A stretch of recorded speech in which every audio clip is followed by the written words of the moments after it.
Hello everybody, today I'm going to be talking about the most two confused tenses that I've heard of by far, and these are the present perfect and the past simple. Now I've heard that a lot of people can't distinguish between the two, and today I'm going to help you find out the difference between them based off of the clue words, the forms, affirmative, negative, and questions, and the different usages for each one.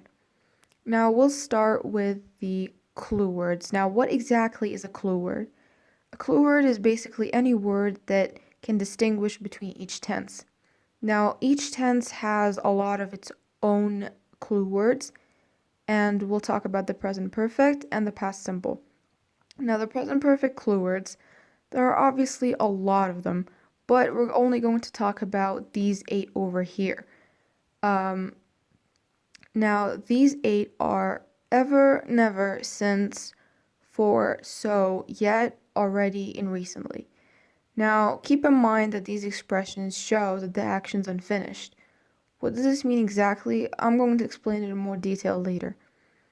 Now, the clue words for the past simple, again, there are a lot of them, but these 3 are the most common ones that are used, and they are last, it could be last month, last year, last week, last anything. Anything with the word last means that this sentence is past simple. Also, the word ago, it could be 2 years ago, 1 month ago, a week ago, same thing, anything with the word ago. And the word yesterday. Now, same thing, those expressions show that the action is finished. Now, I'm going to explain this in more detail later on. We'll move on to the forms, and the first one and the easiest is the affirmative. Now, the affirmative means that this sentence is not negative and not question, means that this sentence doesn't have any of those indicators. Now, the affirmative structure is subject, have and has plus past participle, and this is for the present perfect.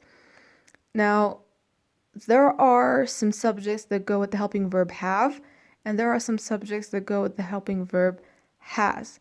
Now, the ones with the helping verb have are I, you, we, and they. It doesn't matter if you is for singular or plural, both can work. And the ones with the helping verb has are he, she, and it. Now, what does the past participle mean exactly? It's basically the past simple form of the verb, either if it's regular or irregular. Now, we're talking about the regular one, right? And this is the same as the past simple form, but if it's an irregular verb, it could change completely. Either like the verb go, it could change to gone, or like the verb put, it stays put, doesn't change. This is what irregular means. Now, as an example to make things clear, I have worked very hard this week. I is a subject, have is the helping verb, worked is the past participle form of the verb work, very hard is the object or the complement of the sentence, and this week is the indicator. Now, the affirmative form for the past simple. Subject plus past simple and the object of the sentence. The past simple of the verb is pretty simple. If it's regular, we only add d or ed. But if it's irregular, the whole thing can change or it just stays the same, like the verb go. It could be went, and the same thing for put stays put. Now, as an example, they went to work. They is the subject, went is the past simple form of the verb go, and to work is the object. Now, the negative form for the present perfect, it's quite similar, but the only difference is that we add the word not after the helping verb. As an example, they haven't worked. Haven't is the shortened form of the word have not. And they is the subject and worked is the past participle of the verb work. The negative form for the past simple, subject stays the same, but we add did and not right after each other, and the verb, instead of being in the past form, it changes to the infinitive. As an example, they didn't go to work. They is the subject and didn't is the new addition. Go is the infinitive form, and to work is the object. Now, the question form for the present perfect. We switch the order of the helping verb and the subject, So the helping verb becomes the first in the sentence and the subject becomes the second part, and the verb stays in its position. So as an example, we could say, have they gone to work? We switched the helping verb and the subject's positions. So this rule can work with most of the sentences. Now, in the past simple question form, we do almost the same thing. We switch the word did and the subject in positions, and the infinitive form stays the same. So we say, did they go to work? This also works with most of the sentences in the past simple form. Now, these are the clue words and the forms explained. Now, I'm going to explain in detail the usage for each tense in detail. Now, I'm going to be explaining the different usages for each tense, starting with the present perfect. The first usage for it is when we want to show a relation between the past and the present time. And this means that something happened in the past and was the effect or the result continues up until now. To make things clear, I've brought two examples. The first one is, I've worked all day, so I'm tired. This example indicates that I have did this action the whole time in the past, so the effect is that I'm tired now. Another example is that he has lost his bag. This sentence indicates that this person, whoever he is, lost the bag in the past and it's still lost until now. So the effect is still happening right now. For the past simple, though, the actions and the events happened in the past but are finished. They're over and they started and finished in the past. So they don't continue until the present time.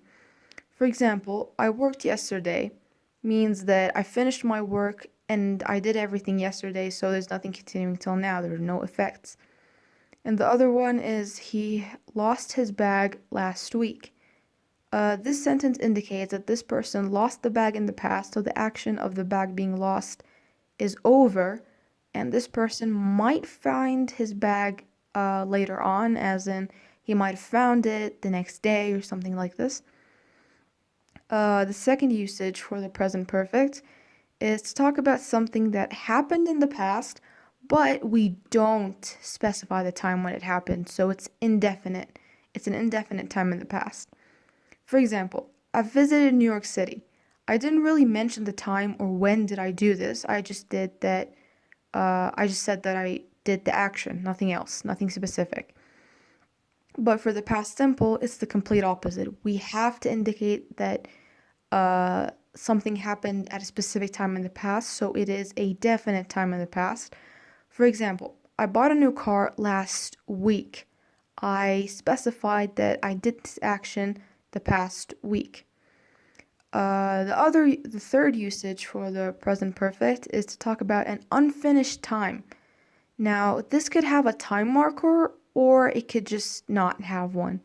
It's optional, really, but when you have a time marker, this time marker must be either since, for, already, yet, and recently. These time markers indicate that the action's unfinished. There's still something more to it, but it's not really mentioned because it's either not important or the reader just doesn't know.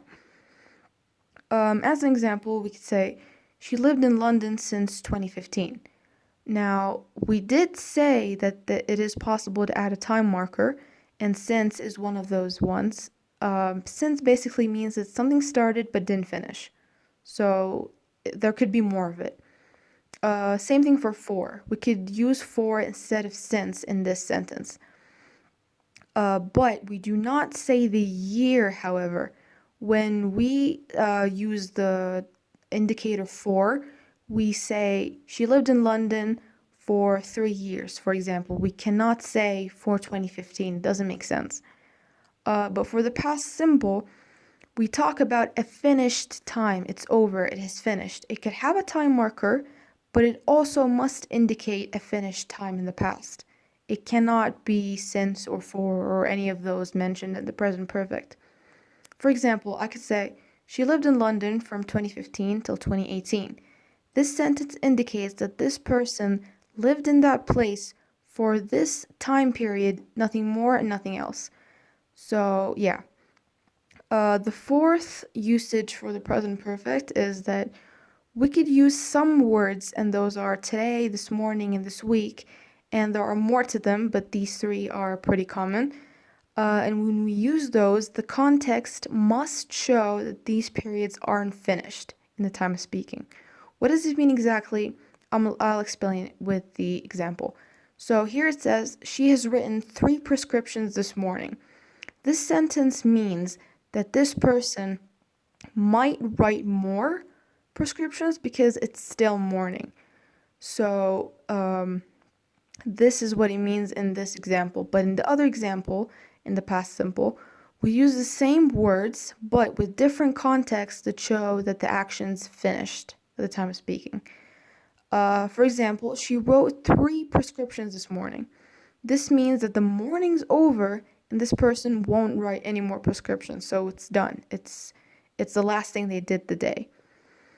The last usage for the present perfect is when we want to ask something, we ask with how long have you did something? And this question demands an answer that contains a length of time. And this length of time must have starting in the past, and it must indicate that this action is still going. So, for example, the question, how long have you had this job? The answer must be something along the lines of, I've had this job for 2 years. I've had this job for 5 years, something like this. It indicates a length of time.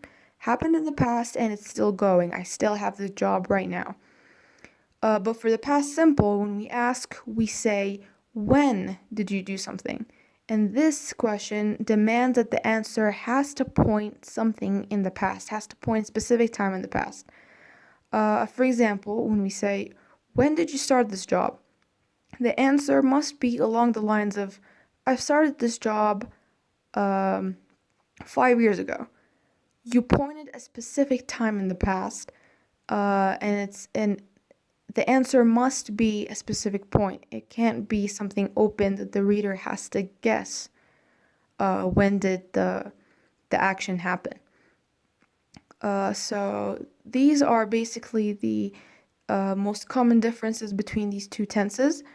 I hope you've understood the difference between them, and I've tried to explain my best using the usage and the structure so you'll be able to differentiate between the two tenses. But if you still have doubt, you can just go back to the simpler tenses that can be used as alternatives for these. So yeah, I hope you understood from my explanation, and I hope I've eased out the problem of the confusion between these two tenses.